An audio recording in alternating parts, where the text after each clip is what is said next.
আজকে একটা নতুন জলখাবার রেসিপি বলবো।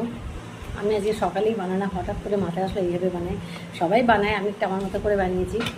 প্রথমে সুজিটাকে কড়ার মধ্যে ভেজে নিয়েছি, শুকনো, বেশি না, অল্প করে ভেজে নিয়েছি হালকা করে।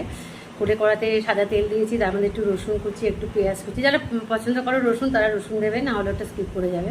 একটু রসুন কুচি, একটু পেঁয়াজ কুচি দিয়ে একটু সবজি, নানা রকম সবজি, আমি যেমন কাঁকরোল ছিল দিয়েছি, পটল দিয়েছি, সব মানে দানাগুলোকে ফেলে আলু ভাজার মতো জিরি করে সব রকম সবজি দিয়ে একটু ভালো করে ভাজা করে সবজিগুলোকে একটু সাইড করে রেখে মিডিলটা ফাঁকা করে তেলটার মধ্যে দুখানা ডিম ফাটিয়ে দিলাম, দিয়ে ওটাকে ভালো করে করে পুরো সবজির সঙ্গে মেশালাম।